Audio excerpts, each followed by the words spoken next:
In a world that pulls at your attention from every direction, notifications buzzing, opinions flying, demands piling up, focus can feel like an impossible luxury. But it's not. It's a discipline, a skill, and more than that, it's your edge. Today, we're going to talk about how to quiet the noise, reclaim your mind, and lock in on what truly matters. Because the world isn't going to slow down, but you can learn to stand still, to be present, to stay locked in. Focus isn't lost, it's just buried, and today we're digging it back up. Let's get to work. You know, a lot of people think focus is some magical state that just shows up when everything in life aligns perfectly. They wait for the perfect environment, the perfect mood, the perfect time of day, but here's the truth. Focus isn't something that happens to you, it's something you choose. It's not a feeling, it's a decision, and until you start treating it like a decision, you'll stay stuck in the cycle of waiting. Waiting for less stress, waiting for the right mood, waiting until you feel ready. But life doesn't pause for your readiness. It keeps moving, and if you're not intentional, it'll move you right past your purpose. Think about it. You don't wait to feel like brushing your teeth, you just do it. It's a decision you make because it's necessary. The same goes for focus. You decide to engage your attention, you choose to give your energy to something that matters. And in a world where everything is competing for that attention, where apps are designed to keep you scrolling, where people reward drama, where productivity is measured by how busy you look, it's not easy to make that choice. But that's exactly why it's powerful, because when you choose to focus, you're going against the current, you're not drifting anymore, you're steering. And here's what happens when you stop waiting to feel focused and start choosing it. You start building momentum. You open your laptop even when you're tired. You take the first step on that project even when your mind is cloudy. You push past the noise because you've already made a decision in advance. That's the power of pre-deciding. It's deciding before the emotions hit, before the distractions show up. It's waking up and saying, today, no matter what comes, I will protect my focus. That kind of mindset changes everything, because let me tell you, there will always be reasons not to. There will always be an excuse available, always something urgent, always something loud, always something easy. Distraction doesn't have to work hard, it just has to be convenient. But focus takes effort, it takes discomfort, it takes stepping over the noise and locking eyes with the one thing that actually matters. But here's the mistake most people make. They wait for the feeling of clarity before they start. They say, once I feel more organized.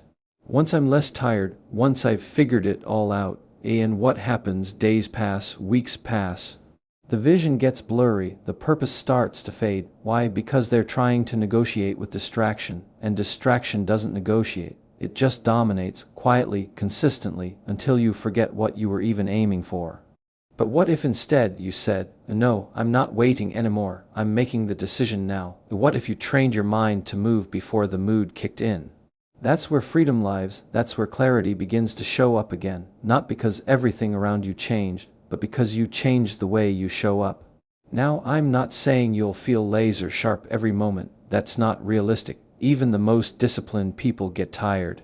Even the strongest minds wander, but the difference is they return faster. They recognize when they are drifting, and because they've already made the decision to focus, they don't get caught in the drift for long. They come back, and that ability to return, to recenter, to refocus is what sets them apart. You can do the same. But it starts with owning the fact that focus is yours to command. It's not in your phone settings. It's not on your calendar. It's not in some perfect morning routine. It's inside you, and it gets stronger every time you choose it. Every time you push through resistance, every time you put your phone face down and lean in. That's not just discipline, that's character. That's you choosing who you want to become, not just reacting to what the world throws at you. And look, there's nothing wrong with being distracted sometimes. You're human, you're not a machine, but don't let distraction be your default. Don't let it become the norm. Every time you catch yourself drifting, you have a choice. Do I keep scrolling, or do I return? Do I numb out, or do I lean in? Do I let the day steal my attention, or do I take it back? That's what separates people who live with intention from people who live on autopilot. the difference isn't talent. It's not opportunity, it's not intelligence, it's awareness, it's the quiet power of deciding, again and again, to stay engaged. To be present, to aim your energy in a direction that actually matters to you, so stop waiting for the feeling to arrive. It may never show up, instead, lead with decision, let the feeling catch up later. You weren't meant to drift through life reacting. You were meant to choose, decide today to take back your focus, because you are far more powerful than the noise around you. We live in a world that rewards noise. The louder something is, the more attention it gets, the flashier it looks, the more likely it is to steal your time. And most of us don't even notice it happening. The distractions creep in quietly. One notification here, one open tab there, one conversation that leaves you emotionally drained, and before you know it, your day's gone. You didn't lose it doing something destructive, you lost it doing something insignificant. That's the danger. Distractions aren't always bad things. Sometimes they're just unimportant, and over time, enough unimportant things add up and crowd out the essential. If you want focus, you can't just fight for attention, you have to protect it. You've got to get ruthless about cutting the noise, because noise doesn't just come from your phone or your feed.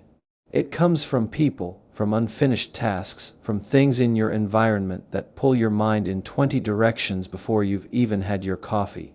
Focus isn't about willpower, it's about setup. It's about learning to recognize what's stealing your mental energy without permission and making the decision to shut the door. And let me be clear, eliminating noise doesn't make you rude, it makes you responsible for the energy you carry.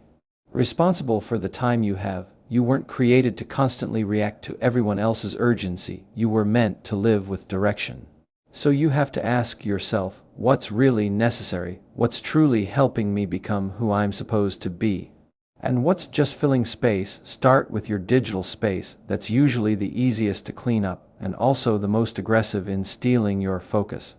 Look at your phone. How many apps send you notifications you never act on? How many times a day do you find yourself unlocking it without even knowing why? It's not because you're weak, it's because your brain has been trained to crave novelty, and every buzz, every ping, every red badge is a promise of something new, whether or not it's actually useful. That's why focus begins with silence, not just outer silence, but inner silence, and you don't get that silence by adding more, you get it by taking things away. Unfollow accounts that make you anxious, turn off alerts that don't serve you, set time limits that give your mind room to breathe. If it doesn't inspire you, inform you, or align with your purpose, cut it, because every second you give to distraction is a second you don't give to your calling. And those seconds add up, but it's not just digital, it's emotional too. Some of the biggest distractions are the ones you carry in your chest, unfinished arguments, people-pleasing habits, wounds you haven't addressed. It's hard to focus when your mind is rehearsing things that don't belong in your day, and sometimes, in order to reclaim your focus, you've got to have the hard conversations. You've got to say the quiet no to obligations that aren't aligned. You've got to stop letting guilt dictate your calendar. Because if you're constantly giving your time away to things that don't fill you, don't be surprised when you feel drained. That's not life being unfair, that's you needing to set boundaries, healthy ones, firm ones, boundaries that guard your mind like a gate. Because if everything is allowed in, eventually nothing of value can stay, and I know, sometimes it feels easier to just deal with the noise. To say yes out of habit, to keep that app because everyone else is on it, to stay in that draining chat group because you don't want to offend anyone. But listen, comfort is not the same as clarity, and if comfort is costing you clarity, it's not worth it. You have every right to build a world that supports your focus instead of competing with it. Even your physical space matters. Look around your room, your desk, your environment. Cluttered surroundings create a cluttered mind. You don't need a Pinterest-worthy workspace, but you do need space that lets you breathe. That reminds you of what matters. That doesn't overstimulate your eyes and underwhelm your soul. Sometimes focus comes down to removing 5 things from your line of sight that don't belong there. It's small, but it's powerful. Every choice to remove something unnecessary is a vote for what's truly important. And maybe the hardest part, sometimes noise comes from within, that voice in your head that says, you're falling behind. You should be doing more, you're not focused enough, that voice is not helping you, it's hurting you. It's distraction in disguise, dressed up as self-doubt, and the more attention you give it, the more it grows. So learn to silence that too, replace it with truth, with clarity, with grace. Focus doesn't require perfection. It requires direction, and direction starts with what you choose to allow in. Cut the noise, not because you're trying to escape the world, but because you're finally ready to show up fully in it. Most people treat focus like it's a personality trait. You either have it or you don't, but that's not how it works. Focus is a skill, and like any skill, it can be trained, strengthened, and sharpened. Think of it like a muscle. If you never use it, it stays weak. But if you start giving it regular resistance, little moments where you push through distractions, stay on task, keep your attention steady, that muscle grows. Slowly at first, but with consistency, it builds power, and eventually, that power becomes part of who you are. The problem is, we live in a world that trains the opposite. Everywhere you turn, there's something trying to pull your attention away. It's constant stimulation, constant interruption, and constant noise, and without even realizing it, your mind starts to lose its capacity to sit still. To go deep, to stay with something long enough to see it through. That's why so many people feel foggy or scattered. It's not because they lack discipline. It's because their mental muscles are exhausted from reacting all day. Training your focus means doing the uncomfortable thing on purpose. It means putting yourself into situations where your mind wants to drift, but you gently bring it back. That could look like working for 25 minutes straight with no phone in sight. It could be sitting in silence and letting your thoughts settle without immediately reaching for music or a podcast. It might even be choosing to read a few pages of a book instead of scrolling for 5 minutes.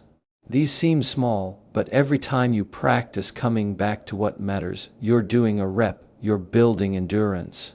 One of the most underrated tools in this training process is deep work. That's when you sit down to do one thing, just one, and you give it your full, undivided attention. No switching tabs, no checking notifications, no background noise, just you, your mind, and the task in front of you. It's uncomfortable at first, because your brain has been trained to crave novelty, but over time something changes, your thoughts get clearer. Your creativity sharpens, and the work you produce, it gets deeper, more meaningful, more precise, because now you're fully engaged, not just half present. But let's be real, training focus isn't always about cutting distractions. Sometimes it's about how you recover from them. Because even with the best routines, your attention will drift, your mind will wander, you'll get pulled off course. That's not failure, that's part of the process. The real growth comes in your ability to notice the drift and return faster. That's the difference between someone who's trained their mind and someone who's still at the mercy of it. And here's where most people miss it. They think the key to focus is more pressure, more effort, more self-criticism. But you don't build strength by hating your weakness. You build strength by meeting it with consistency, with patience. With repetition, you train your focus not by being perfect, but by showing up again and again, even when your mind fights it.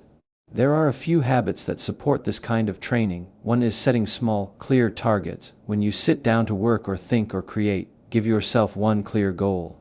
Don't just say, I want to be productive. Say, I'm going to finish this outline, or I'm going to write 300 words. A clarity reduces resistance. When your mind knows exactly what it's aiming at, it's easier to direct your energy. Another powerful habit is building in moments of intentional stillness. I'm not talking about scrolling on your phone and calling it a break. I'm talking about stepping away from noise entirely. No input, no reaction, just space. That's when your nervous system resets. That's when your brain starts to process instead of just consume. And when you come back to your task, you're sharper. More grounded, more focused. It's not laziness, it's strategic rest. Even breath plays a role in this. Most people live in shallow breathing all day, quick, tight, reactive. But just taking a few slow, deep breaths shifts your entire nervous system. It tells your body, you're safe. You're steady, you're here, and from that place, focus becomes more natural. You're not fighting your biology, you're working with it. And one more thing, celebrate the reps. Don't wait until you've mastered deep focus to feel proud. Celebrate the 5 minutes you resisted the urge to check your phone.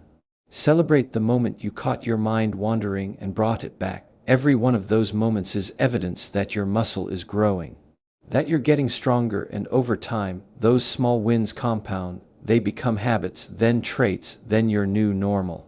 Because here's the truth, you don't rise to the level of your intentions, you fall to the level of your training.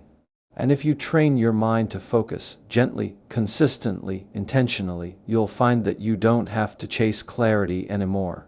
It'll start showing up for you. You'll think clearer, speak calmer, work deeper, because now your mind isn't scattered, it's steady. And a steady mind is a powerful thing. Most people try to stay focused by relying on sheer willpower. They try to push through the noise, the clutter, the chaos, mentally strong, emotionally drained, and barely hanging on. But here's the truth, focus isn't just about what you do with your mind, it's also about what you build around it. The environment you create, your physical space, your digital space, your rhythms and routines, either supports your focus or competes with it. It either anchors you or pulls you under, and the most focused people aren't always the most disciplined. Often, they're just the most intentional about their surroundings. Think about how you feel when you walk into a messy room. Even if you've got a task to do, there's this low-level tension humming in the background. You might not even realize it, but your brain is already working, trying to filter, trying to ignore, trying to process the clutter. That's energy you could be spending on focus, but instead it's being spent on distraction. Now think about how you feel when you enter a clean, quiet space. No noise, no clutter, no flashing screens, just calm, just clarity. That's not an accident, that's design, and that kind of design makes a difference. So ask yourself, is your environment built for the person you're trying to become, or is it built for convenience, for comfort, for distraction? Your environment should whisper to you, not scream. It should point you in the direction of your goals, not pull you away from them. And it starts with the little things, your desk, your phone, your habits. If your workspace is the first place your eyes land in the morning, what's waiting for you? Is it a pile of paperwork and a half-finished to-do list that drains you before you even begin? Or is it a clean surface that invites you to breathe and begin with purpose? If your phone is within arm's reach while you're trying to work, are you actually giving yourself a fair shot at focus? Or are you setting yourself up to lose that battle before it starts? Design your space like it matters, because it does. Remove what you don't need, keep what inspires you, have tools within reach and distractions out of sight. Don't let your environment pull your energy in 10 directions before your day even begins. Make it simple, make it clean, make it serve you, and this isn't just about physical clutter. Your digital space matters just as much. Your phone, your inbox, your tabs, every one of them is a potential interruption waiting to happen, so start treating them with the same intentionality. If an app doesn't serve your purpose, remove it. If a notification breaks your focus, turn it off. If your inbox is a source of constant anxiety, schedule specific times to check it instead of letting it bleed into your entire day.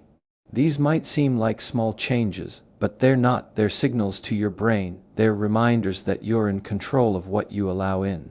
You're not a victim of technology, you're the one holding the tool, and when you start using it with intention, your entire relationship with distraction shifts.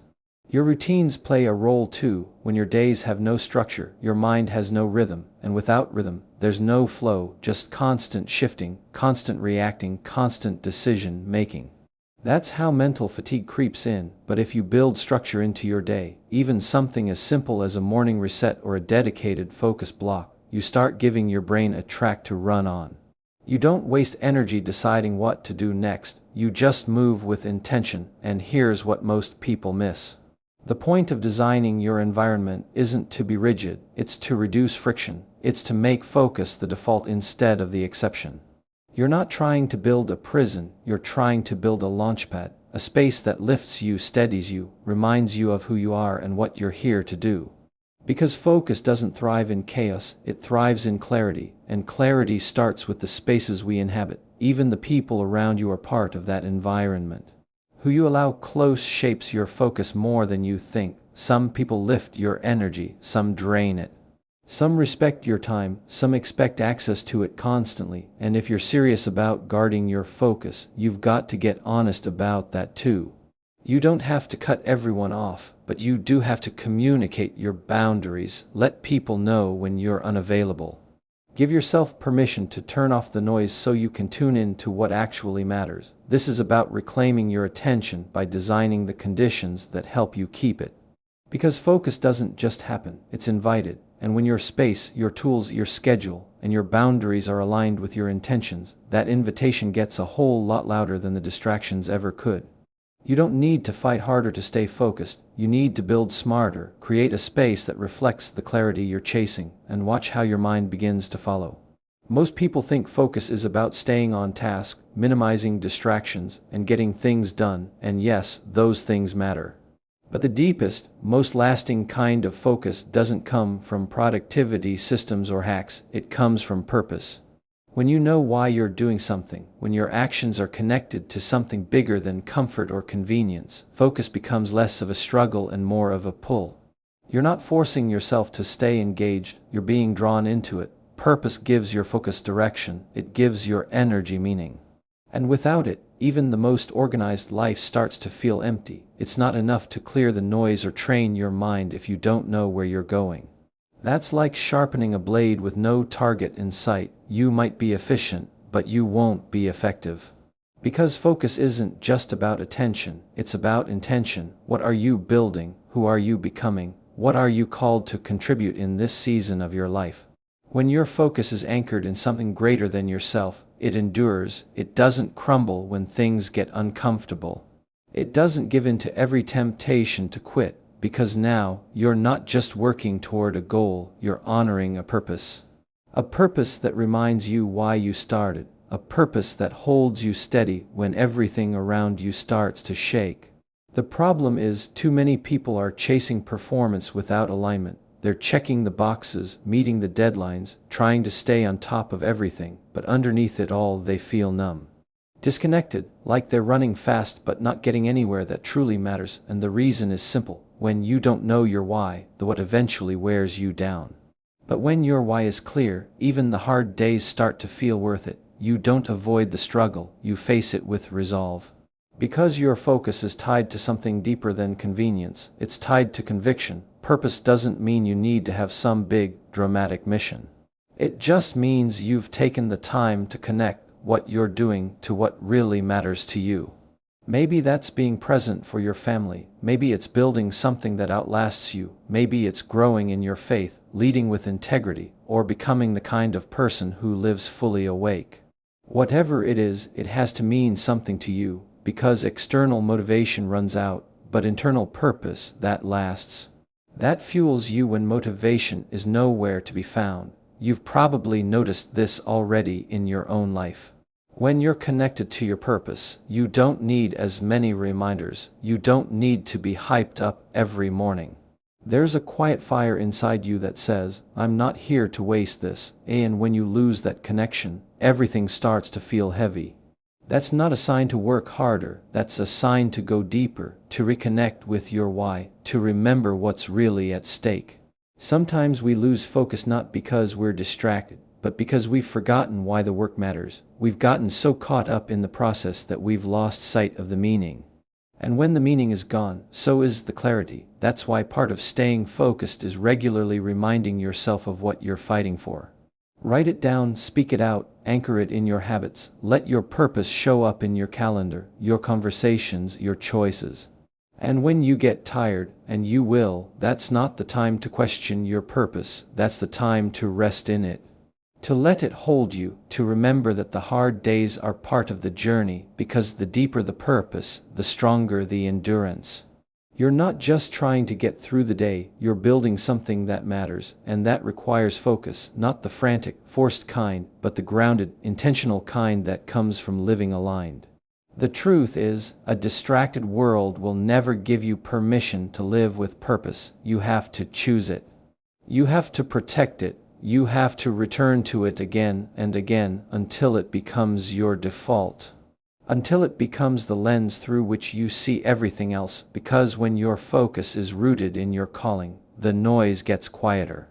The doubt gets smaller, the resistance gets weaker, and your clarity gets sharper. Purpose is the anchor that holds your focus steady when the storms come.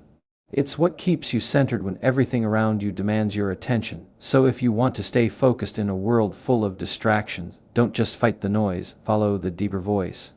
The one that reminds you who you are and why this matters. Because when your focus is connected to purpose, you stop chasing clarity and you start walking in it.